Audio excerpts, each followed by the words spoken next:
নমস্কাৰ বন্ধু বান্ধৱীসকল, মোৰ নাম অনিৰুদ্ধ আৰু আপোনালোকে চাই আছে ড্ৰিমাৰ অনলি।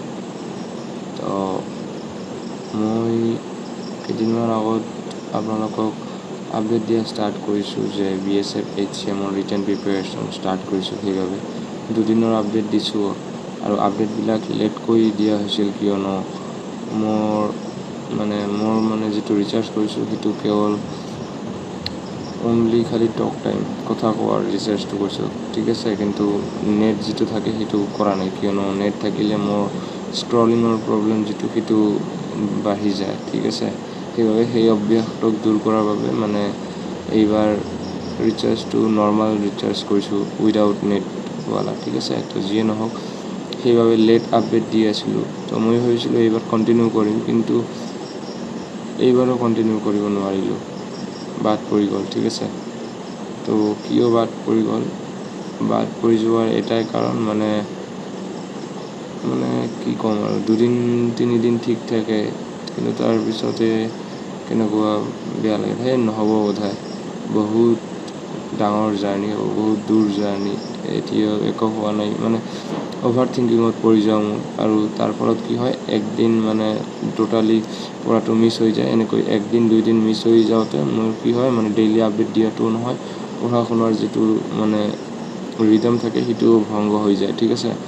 কিন্তু এইবাৰতো আৰু সময় নাই, কৰিবই লাগিব। ভংগ হৈছে ঠিকেই, কিন্তু আকৌ ষ্টাৰ্ট কৰিম আৰু মই ষ্টাৰ্ট কৰি দিছোঁৱেই, ঠিক আছে। তো যিয়ে নহওক, মেইন কথাটো হ'ল আপোনালোকক মই লাষ্ট ভিডিঅ'ত কৈছিলোঁ যে কেইটামান খবৰ দিম আপোনালোকক। খবৰ দিয়াৰ মাজতে আৰু এটা বেয়া খবৰ আহি গ'ল, যিটোৱে বহুত বেয়া লাগিছে। আমাৰ অসমৰ গৌৰৱ জুবিন গাৰ্গ, আমাৰ প্ৰিয় জুবিন দা, তেওঁ আমাক এৰি গুচি গ'ল। তো বহুতেই খাৰাপ লাগিছে, কি ক'ম আৰু। দেখক, মই এজন নন এছামিছ হয়, বেংগলী ল'ৰা হয়, অনিৰুদ্ধ সাহা, ঠিক আছে। মই এনেকুৱা নকওঁ, মিছা কথা নকওঁ, মই তেওঁৰ যে একদম আপোনালোকৰ নিচিনা যে পূৰা ফেন আছিলোঁ, ডাই হাৰ্ড ফেন, তেনেকুৱা নহয়। কিন্তু একদম যে তেওঁৰ গান নুশুনিছিলোঁ তেনেকুৱাও নহয়। তেওঁৰ গান শুনিয়েই ডাঙৰ দীঘল হৈছোঁ। এতিয়া আৰু আপোনালোককতো মই কৈছিলোঁৱেই যে এই চেলেঞ্জটোৰ আপডেট দি আছিলোঁ, 7 দিনলৈকে আপডেট দিব পাৰিলে 8 দিনৰ দিন গান এটা গাই দিম, যদি জীৱনৰ ৰংবোৰ লুকা ভাকু খেলে। কিন্তু এতিয়া সেই পৰিস্থিতি নাই, কিয় নাই আপোনালোকক ক'লে আপোনালোকে হয়তো বিশ্বাস নকৰিব, কিন্তু কিয় বা এনেকুৱা হৈ আছে। মই কিন্তু তেওঁৰ একদম পূৰা ডাই হাৰ্ড ফেন যে সেইটো নাছিলোঁ, কিন্তু তেওঁৰ গান শুনিছিলোঁ, কৈ আছোঁ নহয়। যেতিয়াই তেওঁৰ নথকাৰ খবৰটো শুনিলোঁ নহয়, তেতিয়াৰ পৰাই কিয় ভিতৰে স্তব্ধ হৈ গৈছে, সকলোখিনি কেনিবা শেষ হৈ যোৱা যেন লাগিছে। নাজানো কিয় হৈছে, এই প্ৰথমবাৰ এনেকুৱা হ'ল। ইয়াৰ আগতো বহুত, মই গানক লৈ সৰুৰ পৰাই আগ্ৰহী, আপোনালোকক কৈছোঁৱেই। তো ইয়াৰ আগতো বহুতে এনেকুৱা হৈছে, ডেথৰ খবৰ পাইছোঁ, আমাক এৰি যোৱাৰ খবৰ পাইছোঁ। কিন্তু এইবাৰ জুবিনদাৰ খবৰটোৱে যেন কেনেকুৱা কয় নহয়, অসমৰ ল'ৰা নহয়, সেইবাবে হয়তো এটা এক্সট্ৰা টান আছে, আমি অসমৰ নহয় সেইবাবে। তো যিয়ে নহওক, এইবিলাক কি আৰু ক'ম, যিমানে ক'ম সিমানে আৰু কি ক'ম, পাত্তাই পোৱা নাই। তো যিয়ে নহওক, মেইন মই আপোনালোকক যিটো কৈছিলোঁ, ভাল খবৰ এটা আছে। ভাল খবৰ এইটোৱে যে CISFৰ যিটো এডমিট কাৰ্ড সেইটো আহি গৈছে, ইণ্টাৰভিউ ষ্টাৰ্ট হ'বই। আৰু আপোনালোকৰ কোনদিনা পৰিছে আৰু ক'ত পৰিছে কমেণ্ট কৰিব। মোৰ 3 তাৰিখে পৰিছে, ঠিক আছে, বিজয়া দশমীৰ পিছৰ দিনা। তো আৰু ইয়াৰ লগতে যিটো ভাল খবৰ কৈ আছিলোঁ, মোৰ বাবে, আপোনালোকৰ বাবে বেয়া খবৰ হ'ব পাৰে, কিয়নো আপোনালোকে প্ৰিপেৰেশ্যন কৰি আছে বহুত দিনৰ পৰা BSF হেড কনষ্টেবলৰ, ঠিক আছে। সেইটো ৰিটেন এক্সাম যে আছে, সেইটো ৰিটেন এক্সাম পলমকৈ হ'ব এতিয়া, কিয়নো এক্সামটো কণ্ডাক্ট কৰিবলৈ যিটো কি ক'ম আৰু, কোম্পানী হায়াৰ কৰিব BSFে, সেই কোম্পানী এতিয়াও ফিক্স হোৱা নাই, ঠিক আছে। কোনো কোম্পানীয়ে ইণ্টাৰেষ্টেড নহয়, এতিয়াও আগ্ৰহ দেখুওৱা নাই। সেইবাবে অক্টোবৰৰ 16 তাৰিখলৈকে ডেটটো এক্সটেণ্ড কৰি দিছে কোম্পানীৰ বিড অ'পেনিঙৰ। সেইবাবে লেট হ'ব। তো অক্টোবৰৰ 16 তাৰিখ যদি হয় তেনেহ'লে অক্টোবৰতো মানে এক্সাম হোৱাৰ কোনো চান্সেই নাই, আৰু তেনেহ'লে এক্সাম হ'বগৈ নৱেম্বৰ লাষ্ট, ঠিক আছে, নৱেম্বৰ লাষ্ট বা ডিচেম্বৰ। আৰু কিছুমান ইউটিউবাৰে কোৱা মতেতো 2026তো যাব পাৰে, নতুন বছৰলৈ। তো মোৰ বাবেতো যিমান দেৰি হয় সিমানে ভাল, কিন্তু আপোনালোকৰ বাবে হয়তো সেইটো বেয়া হ'ব পাৰে, কিয়নো আপোনালোকে বহুত দিন ধৰি প্ৰিপেৰেশ্যন কৰি আছে D10ৰ এই এক্সামৰ বাবে। তো যিয়ে নহওক, আপোনালোকক এইটোৱে এটা মানে আপডেট দিবলৈ আহিছিলোঁ যে মানে যেই চেলেঞ্জটো ষ্টাৰ্ট কৰিছিলোঁ, ডেইলি ষ্টাডি চেলেঞ্জ, সেইটো হয়তো মই ডেইলি আপডেট দিব নোৱাৰিম, কিয়নো আপোনালোকে দেখি আছে 1.5 বছৰ ধৰি মই মানে যেতিয়া মানে প্ৰথম চেনেল খুলিছোঁ মিষ্টাৰ লুজাৰ, তাৰপিছত এইটো চেনেল খুলিলোঁ ড্ৰিমাৰ অনি, সেইটোত কি হ'বলৈ গৈ কি হৈ আছে মানে ইউটিউব চেনেল খোলাৰ পিছত মই মানে আপডেট দিবলৈ চেষ্টা কৰাৰ বাবে কি হৈ আছে, এইফালে মানে বেলেঞ্চ কৰিব নোৱাৰা হৈছোঁ।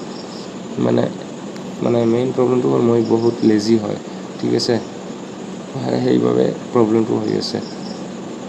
তো মই ভাবিছোঁ যে আপোনালোকক ডেইলি আপডেট দিব নোৱাৰিলেও মানে 2-3 দিনৰ বাদে বাদে আপোনালোকক আপডেট দিম, আৰু নতুন এটা ছিৰিজ ষ্টাৰ্ট কৰিম, ঠিক আছে, চেপ্টাৰ মানে চিলেবাছ কমপ্লিট, ঠিক আছে, চিলেবাছ কমপ্লিট ছিৰিজ, ঠিক আছে, এটা এটাকৈ ছাবজেক্ট ধৰিম আৰু সেইটো শেষ কৰাৰ মানে চেষ্টা কৰিম, ঠিক আছে। তো আপোনালোকক মই দেখাই দিব বিচাৰি আছোঁ, ৰ'ব। তো এই দেখক, ইয়াৰ পৰা আমাৰ কম্পিউটাৰৰ কোৰ্চবিলাক ষ্টাৰ্ট হৈছে, মানে চেপ্টাৰবিলাক, ঠিক আছে। তো এতিয়ালৈকে মই আধাহে কমপ্লিট কৰিছোঁ, ঠিক আছে, এইখিনিলৈকে ইমেইললৈকে কমপ্লিট হৈছে। কমিউনিকেশ্যন আজি কমপ্লিট কৰিলোঁ, নেটৱৰ্কৰ এটা ক্লাছ কৰিছোঁ, 2টা ক্লাছ এতিয়াও বাকী আছে, ঠিক আছে, আৰু তাৰপিছত আৰু এইবিলাক গোটেইখিনি বাকী আছে। তো যিয়ে নহওক, এই ইয়াতে দেখিব পাব আপোনালোকে কিমান তাৰিখে কোনদিনা মই কি কৰিছোঁ। 30/6 যেতিয়া কোৰ্চ লৈছিলোঁ তেতিয়াৰ পৰা ক্লাছ কৰা ষ্টাৰ্ট কৰিছোঁ, কোনখিনি চেপ্টাৰ কোনখিনি ডেটৰ মাজত ষ্টাৰ্ট কৰিছিলোঁ আৰু এণ্ডিং কৰিছোঁ, কিমান দিন সময় লাগিছে, সকলোখিনি আছে ইয়াত, পেজ নম্বৰখিনিও আছে। তো যিয়ে নহওক, আজি 22 তাৰিখ, আজি ৰাতিপুৱাৰ পৰা মই কমিউনিকেশ্যন ষ্টাৰ্ট কৰিছোঁ, সেইটো মানে এটা সৰু ক্লাছ আছিল সেইটো কমপ্লিট কৰি দিছোঁ। তাৰপিছত এই যিটো নেটৱৰ্ক আছিল সেইটো ষ্টাৰ্ট কৰিছোঁ, 4টা ক্লাছৰ মাজত এটা হৈছে আৰু 2টা বাকী আছে, 3টা ক্লাছ ইয়াত ভুল লিখা হৈছে। তো যিয়ে নহওক, তো মেইন কথা মানে এইটোৱে আপোনালোকক জনাবৰ আছে যে ডেইলি আপডেট দিয়াটো মোৰ বাবে সম্ভৱ হোৱা নাই, যিটো দেখি আছোঁ, আৰু মানে হিচাপ মতেতো মানে এতিয়া ভিডিঅ' আপলোড কৰা বন্ধ কৰিব লাগে, কিয়নো বেছি সময় নাই, চিলেবাছ কমপ্লিটেই হোৱা নাই, চিলেবাছ কমপ্লিট কৰিব লাগিব, তাৰপিছত ৰিভিজন কৰিব লাগিব, প্ৰেক্টিচ ছেট কৰিব লাগিব, মানে মক টেষ্ট মাৰিব লাগিব। তাৰপিছত আৰু ইউটিউবত দেখি আছোঁ যে সেইফালে যে UP বিহাৰৰ ল'ৰাবোৰ আছে আমাৰ, সেইফালে যিবিলাক কেণ্ডিডেট আছে তেওঁলোকে 80-90 কৰি মাৰ্ক লৈ আহি আছে, ঠিক আছে। তো কাট অফ ইমান কম নাযায়, ইউটিউবৰ ভিডিঅ' দেখি আপোনালোকে সেই মানে তেওঁলোকৰ ফাদত নপৰিব, কিয়নো তেওঁলোকে আপোনালোকক হয়তো ক'ব পাৰে যে কাট অফ কম যাব, ফিজিকেল আছিলে এইবাৰ, কাট অফ কম যাব পাৰে। মই আপোনালোকক প্ৰথমৰ পৰাই কৈছোঁ যে কাট অফ কম নাযায়, আপোনালোকে মিনিমাম এটা ধৰি লওক 80, মানে মোৰতো চিলেবাছ কমপ্লিট হোৱা নাই, সেইবাবে মই ভাবি আছোঁ ঘৰত যদি মই মানে RWৰ মক টেষ্টত 75 দেখি যাব পাৰোঁ, তেনেহ'লেও মানে মোৰ ছেটিছফাই হ'ব, মানে কনফিডেঞ্চ পাম এক্সামত গৈ কিবা নহয় কিবা এটা ভাল কৰিব পাৰিম বুলি। তো যিয়ে নহওক, তো এয়াই আছিল এটা আপডেট চিৰিজ ষ্টাৰ্ট কৰি আছোঁ। কি চিৰিজ হ'ব মানে কি চিলেবাছ কমপ্লিট, কিহৰ চিলেবাছ কমপ্লিট চিৰিজ, ঠিক আছে, কিহৰ বাবে সেইটো আপোনালোকে ক'ব পাৰে, BSF HCM আৰু দিল্লী পুলিচ HCM, ঠিক আছে, মানে মোক মানে হেড কনষ্টেবলেই লাগে, মানে GD যিহেতু ল'ব পৰা নাই, মানে ডেইলী যিহেতু হৈছে বয়স হৈ গৈছে, এতিয়া মানে হেড কনষ্টেবলেই ল'ম বুলি ভাবি আছোঁ। হেড কনষ্টেবল ল'লে কি হ'ব, আমি মানে অলপ আগুৱাই যাম মানে, ঠিক আছে, যিটো মানে মোৰ লছ হৈছে এই 5 বছৰ কনষ্টেবলৰ, 5 বছৰত মই কনষ্টেবলৰ লেভেলৰো ল'ব পোৱা নাই। তো মই যদি এইবাৰ হেড কনষ্টেবলটো টাৰ্গেট কৰোঁ, তেনেহ'লে হেড কনষ্টেবলটো যিকোনো এটা ল'ব পাৰোঁ 2টাৰ মাজত। তো মানে বহুখিনি আগুৱাই যাম, মানে তাৰপিছত মানে মই মানে ফিউচাৰ যিটো প্লেনিং আছে সেইটো মানে সুবিধা হ'ব, ঠিক আছে। তো ভিডিঅ' ডাঙৰ হৈ গৈ আছে, একে কথা বাৰে বাৰে ৰিপিট কৰি আছোঁ, যাওঁতে এটা কথা ক'ব বিচাৰিম যে যিসকলৰ CISF ফিজিকেল ইণ্টাৰভিউ আছে তেওঁলোকে ভালকৈ দিয়ক, এইবাৰ এটা ভাল চান্স, কিয়নো এইবাৰ CISFৰ যিটো ভেকেঞ্চি আছে সেইটো মানে ছেক্টৰ ৱাইজ হ'ব, ঠিক আছে। আমাৰ নৰ্থ ইষ্টৰ যিখন 7 চিষ্টাৰ্ছ আছে মানে ষ্টেট, 7 চিষ্টাৰ্ছ মানে 7খন ষ্টেট আছিলে নৰ্থ ইষ্টৰ, সেই 7খন ষ্টেট মিলি কাট অফ হ'ব। তো আমাৰ কম্পিটিশ্যন এই নৰ্থ ইষ্টৰ লগতে, ঠিক আছে। তো কাট অফ ইমান নাযায়, মিডিয়াম যাব মানে ধৰক এশৰ মাজত 50-60 যদি আনিব পাৰে, তেনেহ'লে CISF ট্ৰেডমেণ্টটোত আপোনালোকে ফাইনেল চিলেকশ্যন ল'ব পাৰিব বুলি আশা কৰিব পাৰি, ঠিক আছে। তো ময়ো সেইবাবে ফিজিকেলটো দিব যাম। কালিৰ পৰা ফিজিকেল ষ্টাৰ্ট কৰিম, এসপ্তাহমান দৌৰিম। আপোনালোককতো আগৰ ভিডিঅ'ত দেখাইছোঁৱে, মই শৰীৰৰ অৱস্থা বহুতেই বেয়া। তো যিয়ে নহওক, তথাপিও এই এসপ্তাহ দৌৰি দেখোঁ ফিজিকেলটো পাছ কৰিব পাৰোঁ নে নাই। আৰু BSF HCMৰ যিসকলে মানে প্ৰিপেৰেশ্যন কৰি আছিল, তেওঁলোকে প্ৰিপেৰেশ্যনটো মানে জাৰি ৰাখক। এক্সাম হ'ব এইটোতো নিশ্চিত, অলপ দেৰি হ'ব পাৰে। তো যিসকলে মোৰ দৰে আছে যে মানে ইমান দিনে প্ৰেক্টিছ কৰা নাই, তো সেইবোৰ প্ৰেক্টিছ কৰা ষ্টাৰ্ট কৰি দিয়া। আৰু মানে নেক্সট যিদিনাখন আপডেট দিম, সেইদিনাখন পৰা মই মানে ডে 0 হিচাপে ষ্টাৰ্ট কৰিম। ডে 0 নহয়, ডে 2 বাদ দিম, ঠিক আছে। মই ডে ছিষ্টেমটো বাদ দি দিম, ডে 1 ডে 2 মানে #0 ইয়াৰ পৰা ষ্টাৰ্ট হ'ব। প্ৰথম মানে আপোনালোকক দেখাই দিব বিচাৰিছোঁ, মই আপোনালোকক ক'লোঁ নহয় কমিউনিকেশ্যন শেষ কৰিছোঁ, আজি নেটৱৰ্ক শেষ কৰিম, ঠিক আছে। নেটৱৰ্ক শেষ কৰি তাৰপিছত আপোনালোকক এটা আপডেট ভিডিঅ' বনাই দিম, মানে 0 বুলি, ঠিক আছে। মই যিকোনো এটা চিৰিজ ষ্টাৰ্ট কৰি আছোঁ যে সেইটো বুলি এটা শ্বৰ্ট ভিডিঅ' দি দিম, ঠিক আছে।